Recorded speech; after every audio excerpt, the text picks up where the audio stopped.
Bueno, amigos, es un placer. Soy Judy Dulant, ustedes me conocen. Ahorita estoy en la presidencia de AMPEME. Para mí es un placer empezar este webinar con todos ustedes en un momento un poquito complicado para nuestro país, de otros países hermanos que nos están viendo, pero todos, de todas maneras, con mucho interés en seguir aprendiendo. Este año 2023 se nos viene con muchos retos, con muchos avances por parte de AMPEME. Les voy a compartir una pequeña presentación antes de pasar a la charla. ¿Ven la imagen? ¿Ven la pantalla? ¿Se ve la pantalla? Sí, sí lo estamos viendo, Judy. Gracias.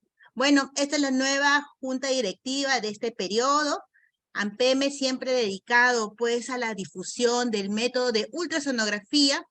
Ahora los invitamos, colegas, también a este segundo curso taller teórico práctico de músculo esquelético avanzado. Se está viendo con mucha alegría, sobre todo en el Perú, en todo el país, que el avance de la ultrasonografía en músculo esquelético sigue avanzando. Nuestros colegas están aprendiendo ampliamente, participan activamente en las 2 ligas que tenemos, mandan sus casos, se comenta y vamos avanzando siempre en esta participación del método. Entonces, AMPEME ha querido avanzar un poquito más a petición de todos los colegas y los socios que tenemos en este segundo taller práctico que va a ser el 6 y 7 de mayo del 2023 en el Hotel Nobility en Miraflores. Es una sede muy bonita y céntrica.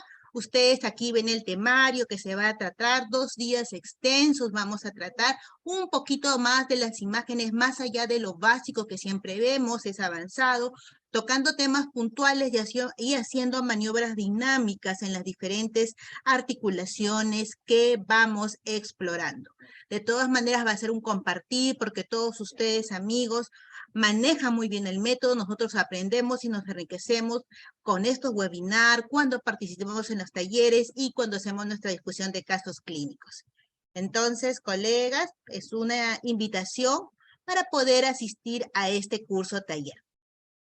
Voy a parar de compartir y vamos a pasar con la presentación del doctor Fernando Jiménez. El doctor Fernando Jiménez, ustedes saben perfectamente, es un maestro en lo que es la ultrasonografía musculoesquelética. Él muy amablemente nos ha brindado esta clase, lo cual demuestra una gran calidad de persona que es él, muy adepto, muy empático, siempre dispuesto a colaborar independientemente de los horarios que tenemos y también de la carga académica que él maneja. Es un hombre sumamente ocupado, pero rápidamente aceptó esa propuesta de AMPEME para poder brindarnos una clase que es muy interesante y que nos va a servir a todos nosotros y nos va a ayudar muchísimo en nuestro avance profesional. Efectivamente, como ustedes comprenderán, colegas, es una clase grabada. El doctor está ya, no responde sus preguntas. Aquí va a estar todo el equipo de AMPEME y vamos a pasar. Me van a avisar si se ve bien la pantalla.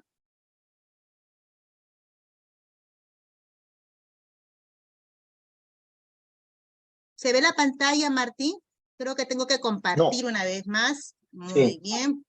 Voy a compartir un ratito. Ahora sí. Gracias.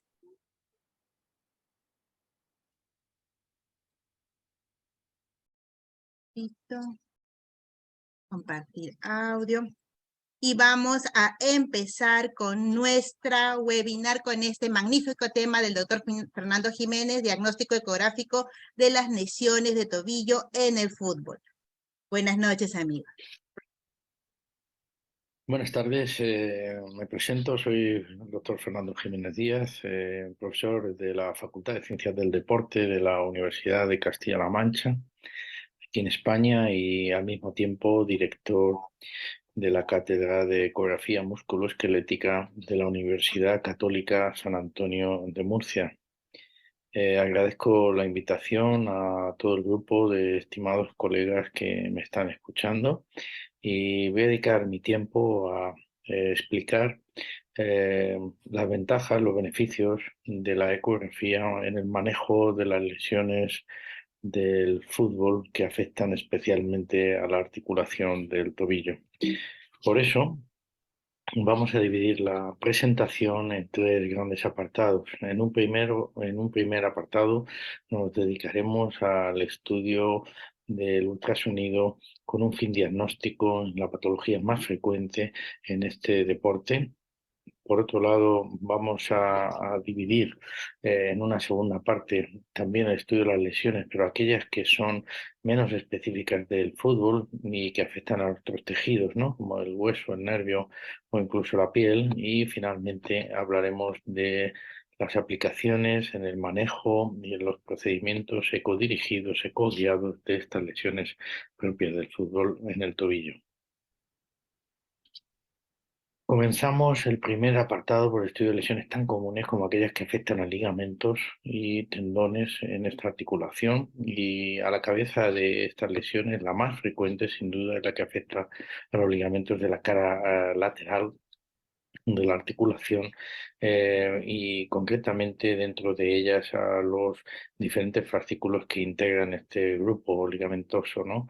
El más afectado, y esto es una rotura generalmente de tipo secuencial, el más y el primero que se afecta es el peroneo australiano anterior. Cuando este fracasa, si el movimiento de inversión forzada y flexión sigue avanzando, suele romper también el peroneo calcáneo, y finalmente en algunos casos y de forma más excepcional se puede romper el peroneo australiano posterior. Esta es una imagen de normalidad de un fascículo ligamentoso, concretamente el peroneo australiano anterior.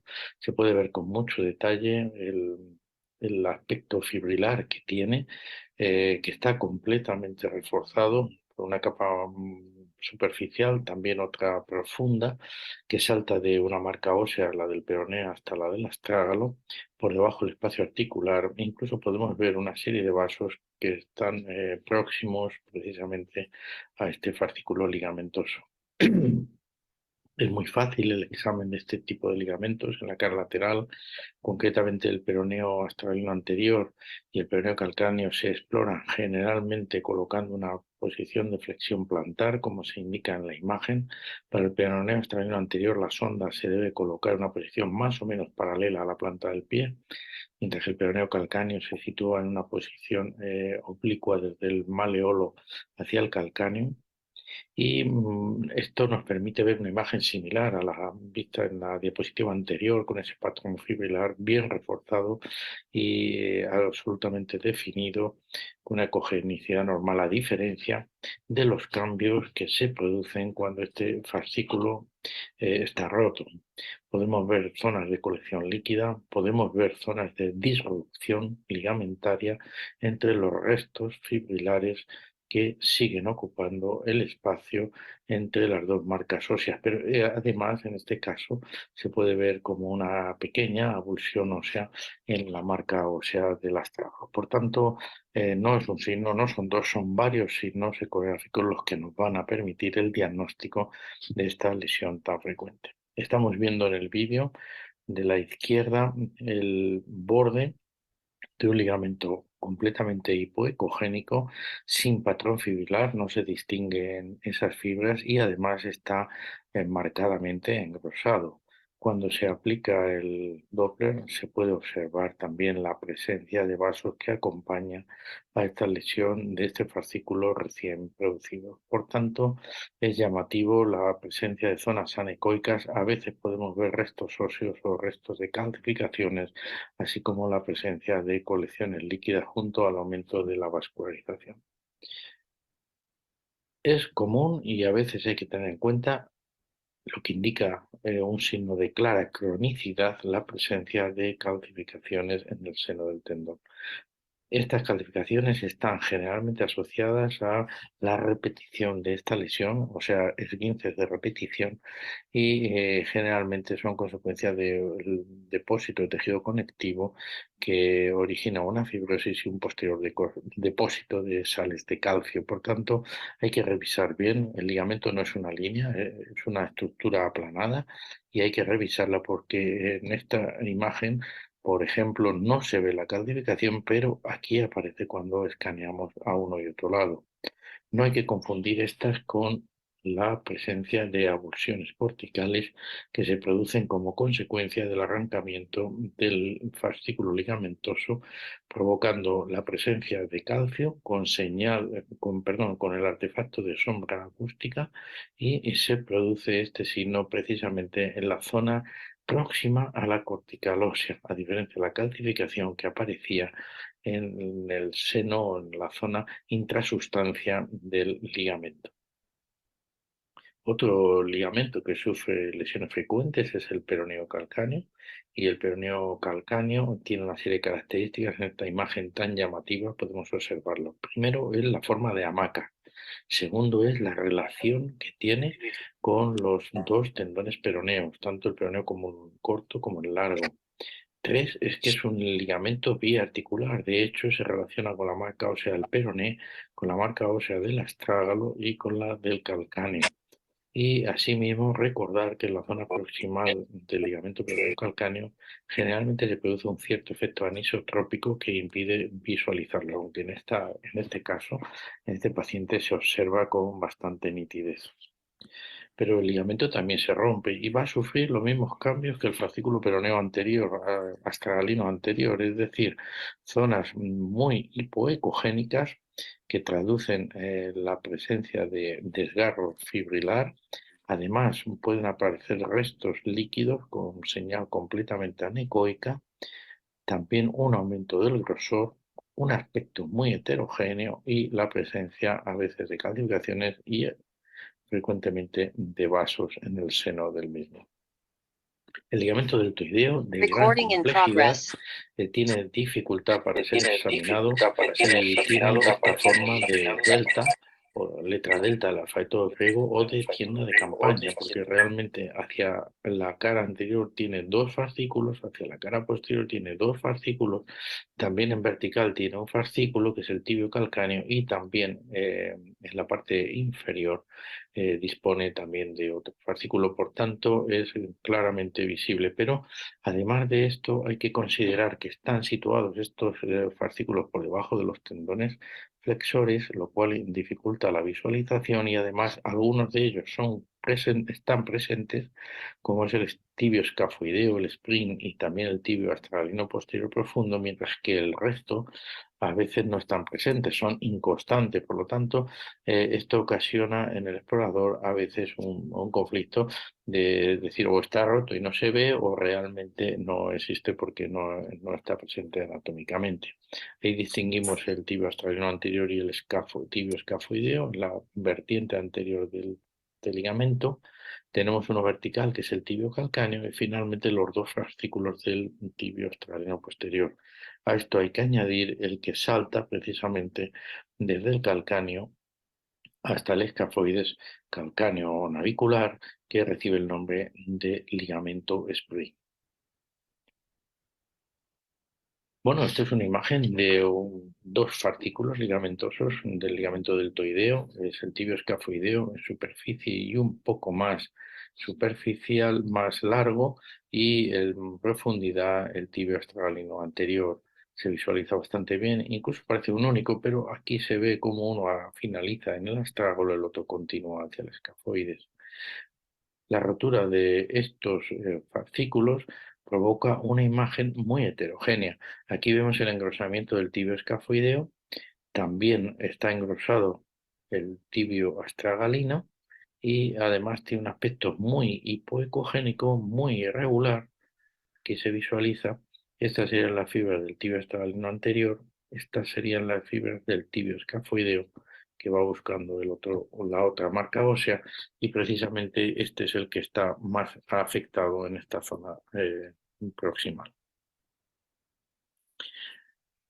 Un detalle importante es el concepto de cronicidad del ligamento. Realmente este concepto corresponde a la asociación de la lesión ligamentosa con otras lesiones convergentes. Por ejemplo, en la que se produce muchas veces, que afecta, además del fascículo peroneo astragalino anterior, como se ve en esta imagen, también a la presencia de una tenosinovitis de los peroneos.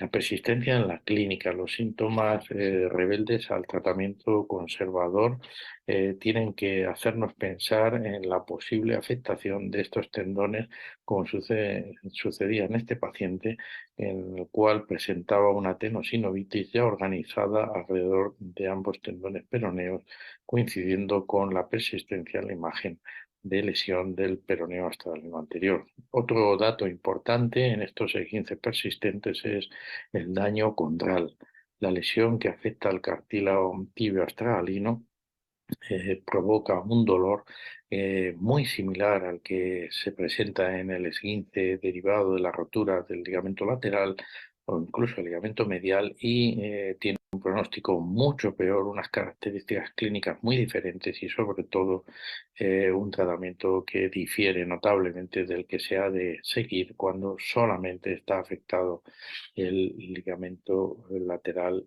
externo o el ligamento deltoideo. Otro grupo de lesiones que podemos diagnosticar en el fútbol es la presencia de procesos tenosinofibiales que afectan a los tendones, en este caso al tibial posterior o al flexor largo de los dedos. La tenosinovitis se manifiesta por la presencia de una señal anecoica que rodeando el tendón, en este caso en imagen en eje corto se visualiza perfectamente y aquí también se puede comprobar la presencia de ese derrame anecoico tenosinovial rodeando al flexor largo de los dedos. Lo más importante es que esto suele estar asociado al calzado inadecuado o a veces a la excesiva compresión que se ejerce con las cordoneras en la bota de juego. No es muy frecuente, pero se puede observar especialmente en aquel trazado tendinoso que se encuentra situado debajo del calzado o de la bota deportiva. Nada que ver con aquellos otros procesos inflamatorios tenosinoviales que se expresan por la presencia de una ocupación tenosinovial, pero no por un líquido anecoico, sino por una hipertrofia sinovial. Esto tiene carácter metabólico o inflamatorio y se acompaña de vasos y por tanto, en general, no las vamos a encontrar en este tipo de actividad deportiva, puesto que tiene relación más con un proceso de tipo patológico. Es por ello por lo cual las tenosinovitis frecuentes que encontraremos en el tobillo y en el pie, en un deporte como en el fútbol, tendrán más bien un carácter mecánico y se caracterizarán por la presencia de líquido anecoico. Otro tendón importante es el tendón de Aquiles, el engrosamiento, la presencia de vasos, las zonas de degeneración, en este caso una zona superficial del tendón o incluso los pequeños defectos hipoecoicos o anecoicos que corresponden a roturas intratendón. Son bastante comunes en el fútbol y por tanto hay que estar atentos. No vale con escanear rápidamente el tendón, sino que hay que hacer un barrido a uno y otro lado para encontrar esta serie de defectos que son relativamente comunes. Por tanto, nos hablan de una tendinopatía de tipo degenerativo. También en estos jugadores, sobre todo cuando hay alteraciones a nivel de la entesis o incluso enfermedades de Haglund, podemos encontrar estas calcificaciones dentro del tejido tendinoso que provocan sombra acústica posterior. Aquí se ve perfectamente en este vídeo la presencia de diversas calcificaciones, unas más distales, otras más proximales, y que eran, digamos, la causa del dolor limitante en este deportista. No podemos olvidar la presencia de los vasos, el proceso degenerativo que afecta al tendón, en este caso provocaba un engrosamiento, además una pérdida del patrón fibrilar que se señala muy bien en este área y la presencia de nuevos vasos, vasos como en esta otra imagen, algunas veces aislados, algunas veces con carácter arborescente y muy aglutinados y son características comunes a estas tendinopatías degenerativas.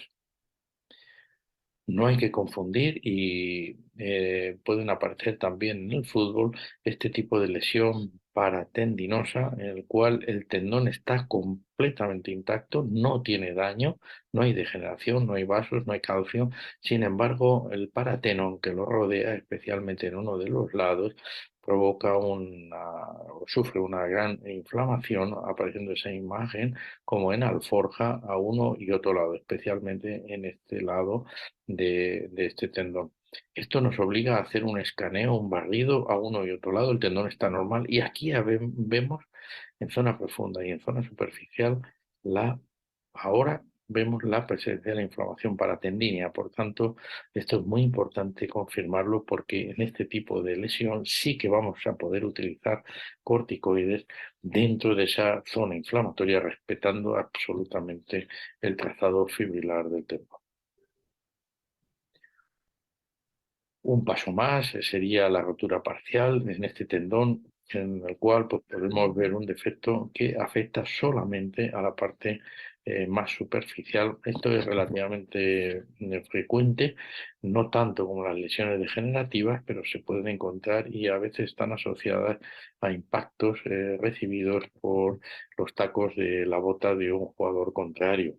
Por tanto, hay que tenerlo presente y hay que evaluar muy bien la lesión y el porcentaje del grosor del tendón que está afectado. La exploración dinámica en estos casos va a ser fundamental. Las roturas parciales a veces pueden sobrevenir sobre tendones ya operados. Estamos viendo una rotura parcial en un jugador profesional de fútbol de la Liga Española. En este caso, la rotura se producía sobre un tendón operado. La precipitación a la hora de hacer el return to play provocó una rotura parcial, una discencia de las fibras que no afectaba a todo el tendón, pero así a parte de él.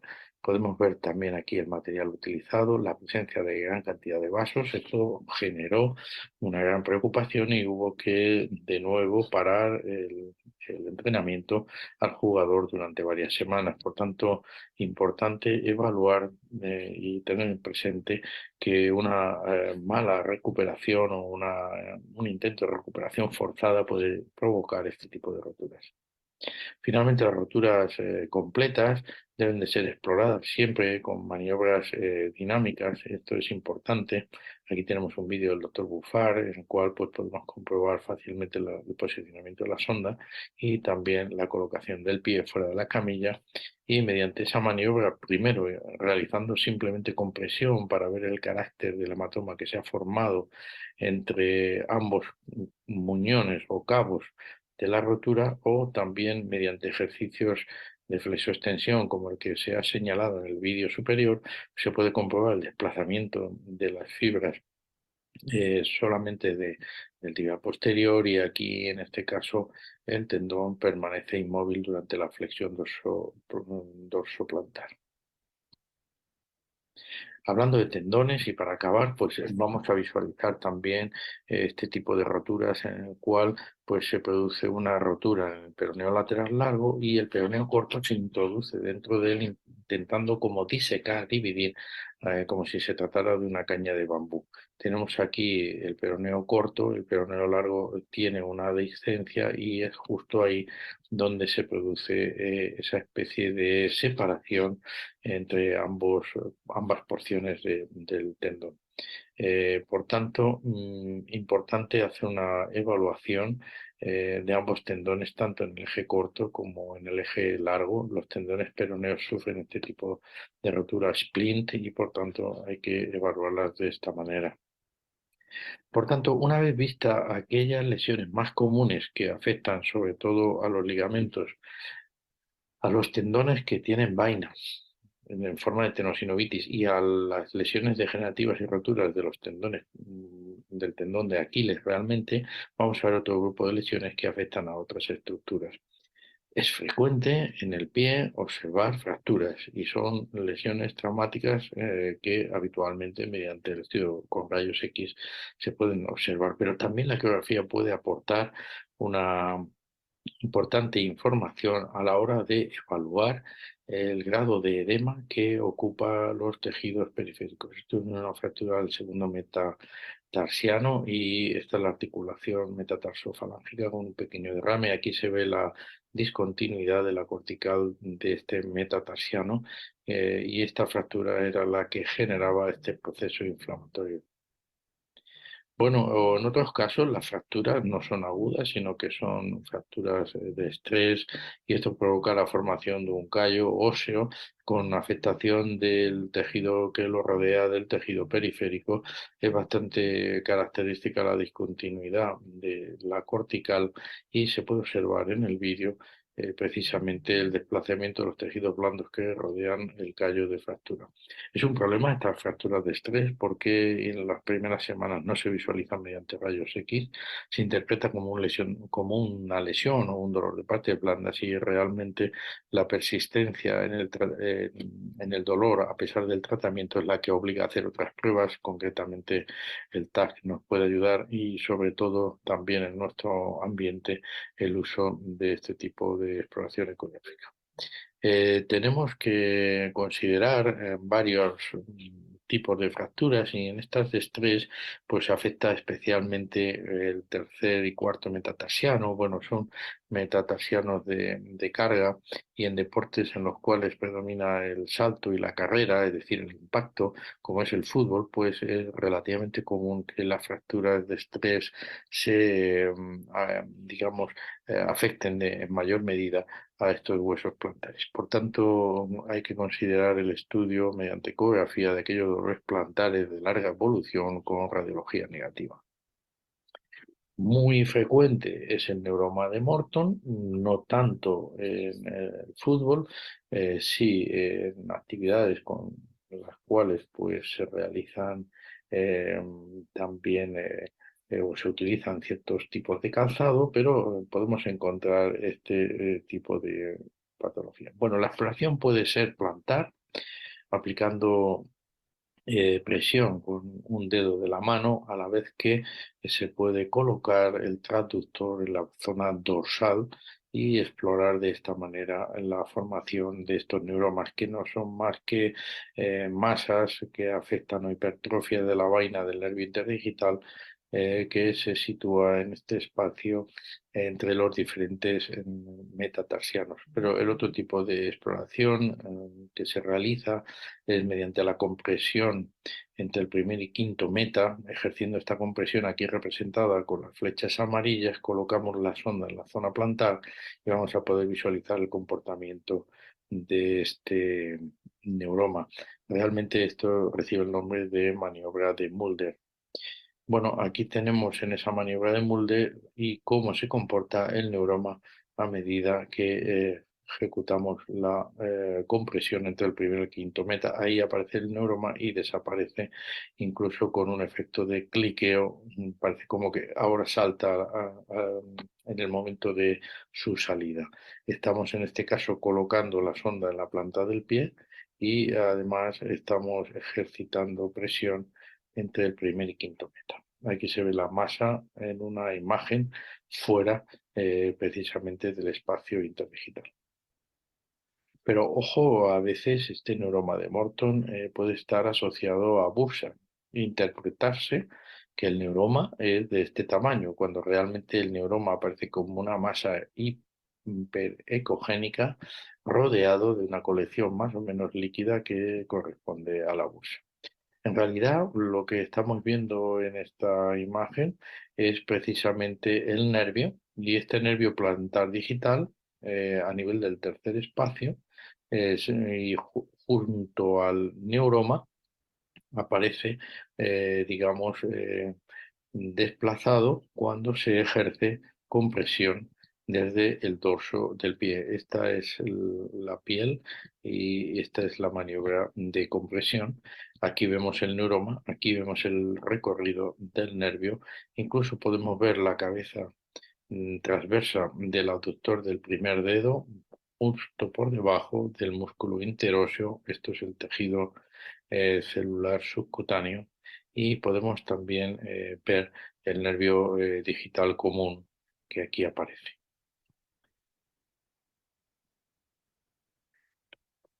Otra patología frecuente en deporte, como el fútbol, y está relacionado con el material utilizado, sobre todo con el tipo de bota y plantilla, es la aparición de lesiones en la fascia. La característica de la degeneración fascial, fascitis o fasciosis, va a ser el aumento de grosor, claramente llamativo en este estudio comparativo con una fascia contralateral normal, en el cual la diferencia está alrededor de 3 milímetros, y además la pérdida del patrón fibrilar en el seno de ese tejido aponeurótico. Por tanto, hay que estudiar muy bien la inserción en el calcáneo, hay que medir, hay que comparar, hay que ver la presencia o no de espolones calcáneos, aunque estos generalmente no son el origen del dolor. Bueno, se establece a partir de la comparación que una diferencia entre uno y otro superior a los 4 milímetros, 3-4 milímetros suele ser patológico, y también hay que tener en cuenta que el aumento de grosor por encima de los 4 en uno sin comparar ya se establece también como patológico. Pero no todas las fascitis son insercionales. En algunos casos la degeneración se produce en la zona más distal, y en estos casos pues podemos hablar de fasciosis distal. A partir de 2 centímetros desde la inserción se puede producir un engrosamiento. Algunos compañeros hablan de fascitis nodulares, ¿no?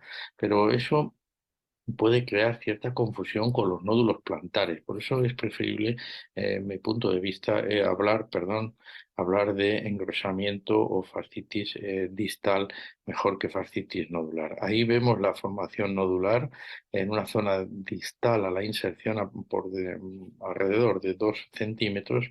Vemos como el nódulo está muy bien conformado, generalmente es algo hipoecogénico, y se puede ver los bordes normales, el grosor normal de la fascia en zona proximal y distal a lo que es el propio nódulo aponeurótico.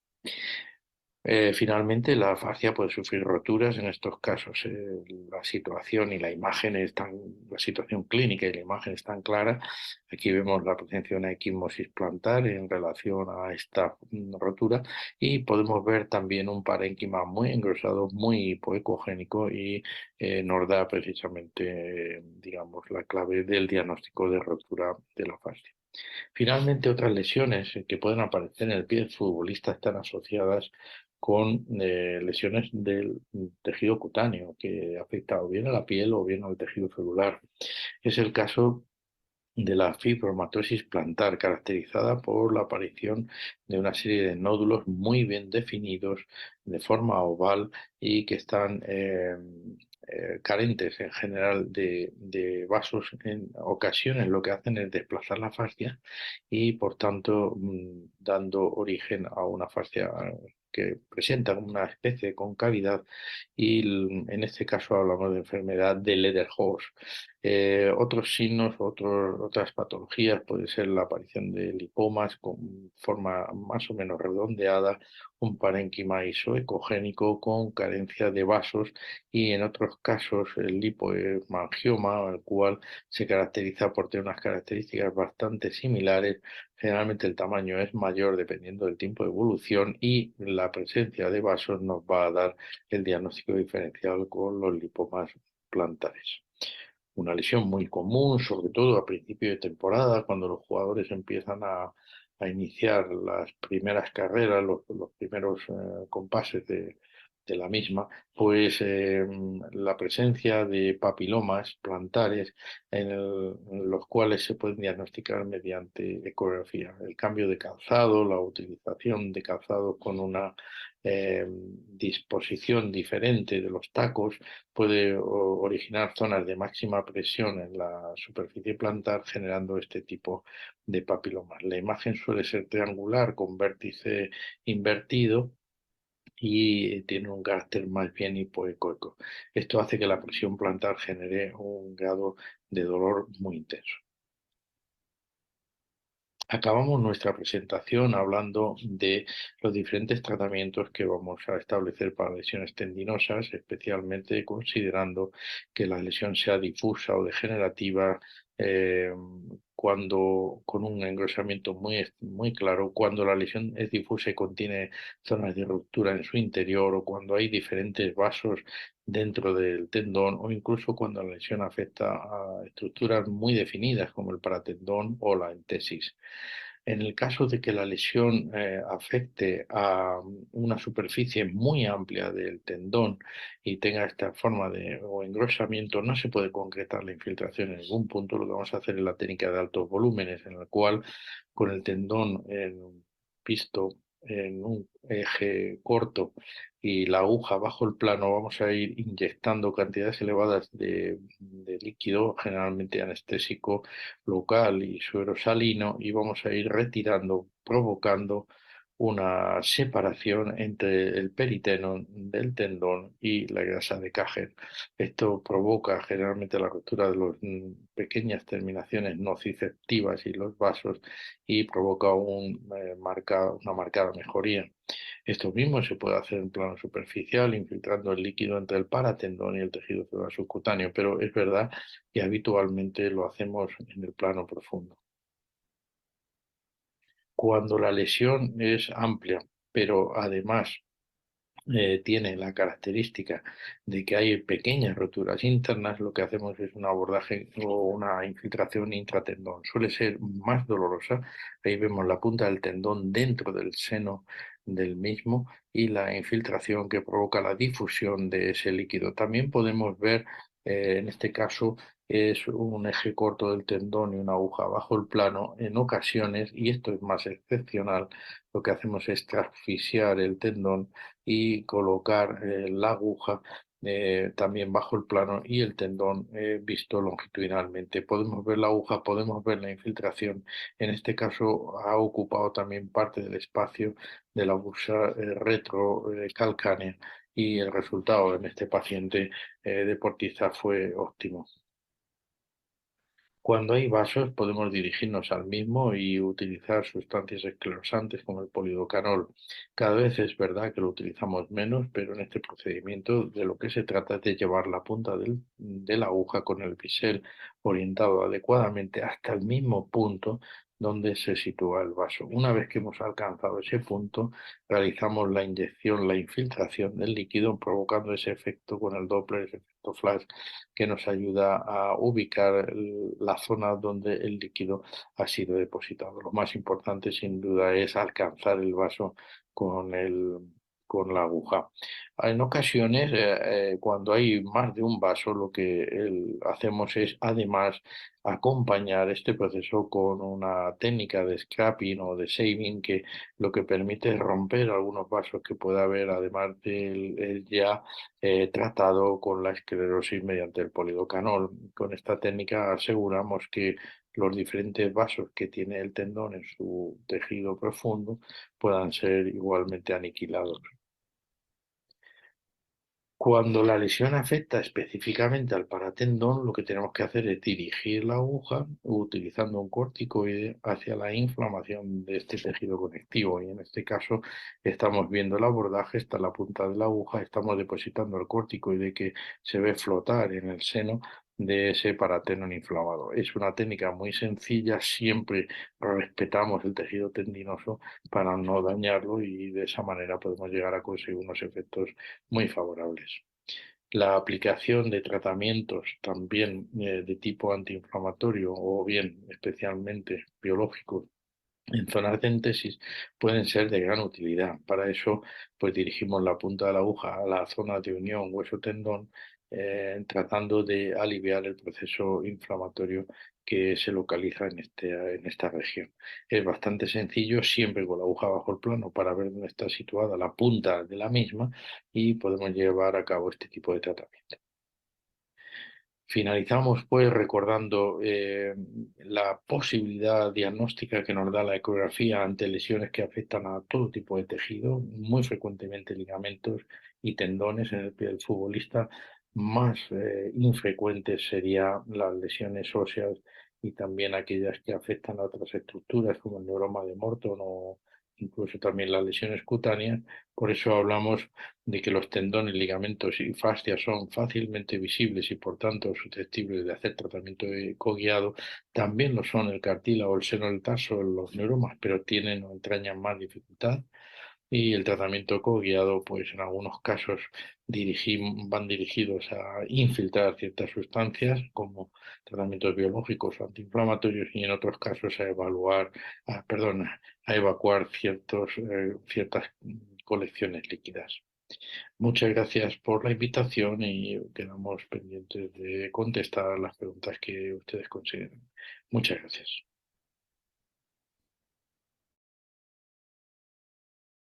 Bueno, amigos, esta ha sido la charla del doctor Fernando Jiménez, muy gentilmente. Hace llegar sus saludos a todos ustedes.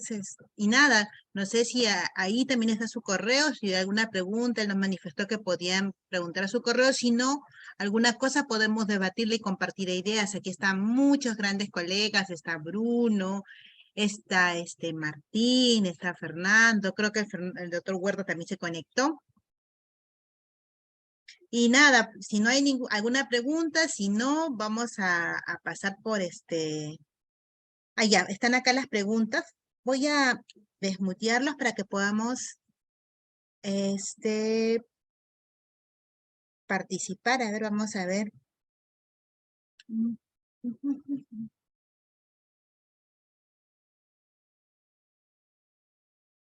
Dice, a ver, un favor, dice, ¿en qué porcentaje diagnostican lesión de los peroneos? Saludos desde Ecuador. Bueno, la lesión de los tendones peroneos que el doctor manifestó, los esplinos, los desgarros longitudinales, es una causa muy frecuente, bueno, no muy frecuente, pero sí de lo que es la inestabilidad crónica. Se nos puede estar pasando la inestabilidad crónica. A propósito de un caso del día de hoy, por ejemplo, yo infiltro, hago procedimientos en la clínica donde trabajo y me mandaron infiltrar el ligamento peroneo astragalino anterior. Como ustedes recordarán la maravillosa charla del doctor Jiménez, el ligamento peroneo astragalino anterior se engruesa y por encima del mismo hay un vasito y por ahí pasa un nervito. Muchas veces echamos lidocaína, incorporamos lidocaína con un poquito de corticoide periligamentario y el dolor desaparece. Pero en el caso de la paciente que me mandan infiltrar, veo, viene con el diagnóstico de dolor en gotera lateral. Entonces, cuando ya le hago la evaluación, la planificación, veo ligamento peroneo astragalino anterior, claro, un poco engrosado, pero conservado, indemne, sin ningún tipo que me indique que está más allá de lo que yo suelo esperar para un ligamento que está en recuperación, peroneo calcáneo también. Pero evalúo la región posterior y veo los tendones peroneos largo y corto. Y el tendón peroneo corto tenía un desgarro longitudinal. Entonces, sí son frecuentes, son una causa de inestabilidad crónica. Tenemos que evaluarlo cuando nos enfrentamos ante un dolor anterolateral. Es importante la evaluación del mismo. Y podemos llevarnos alguna sorpresa si es que no lo consideramos dentro de nuestra evaluación. No sé si Martín, ¿te puedes desmutear? Pues, alguna intervención, tú que haces bastante resonancia. Sí, completamente de acuerdo, ¿no? Pero los desgarros longitudinales o spleen es fundamentalmente del peroneo corto, ¿no? Ya que el peroneo corto se encuentra en la profundidad entre el hueso y el tendón peroneo largo, ¿no? Entonces, casi estos desgarros longitudinales que vemos, bueno, personalmente por resonancia magnética, vienen dados por el desgarro del peroneo corto. Muy bien, colegas. Esperemos siempre la valoración del ligamento, los tendones peroneos largo y cortos son muy importantes. Tenemos que siempre evaluarlo. Bueno, gracias por su participación. Hemos llegado a todas las vacantes. Esta clase también va a estar grabada, va a estar en nuestro canal de AMPM. No sé si tuvieran alguna otra pregunta.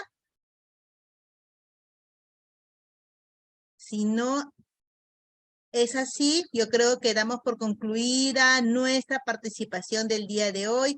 Ustedes se merecen un gran aplauso. Saludos a todos nuestros colegas. Y nada, pues AMPEME los espera en nuestros webinars continuos que van a ser en febrero, marzo, abril, durante todo el año, y en los casos clínicos. Tercera semana, casos clínicos, y cuarta semana, los webinars totalmente gratuitos. Hay otra participación en el chat. Sí, hay posibilidad de volver a ver la clase. Va a estar subida en 2 o 3 días al canal de AMPEME en YouTube. Vamos a estar pasando por las ligas y también vamos a estar pasando por todas las plataformas tenemos de las redes sociales de AMPEME, para que ustedes puedan unir y ver. Buscan video, YouTube AMPEME, y van a ver la plataforma. De 2 a 3 días estamos subiendo esta clase. Bueno, colegas, ha sido un placer. Gracias, Martín. Gracias, Fernando. El doctor Huerta lo ha visto por ahí. Muy amables por tu participación. Nos vemos, amigos. Chao, chao. Cuídense. Bendiciones. Buenas noches. Gracias. Gracias, Edith.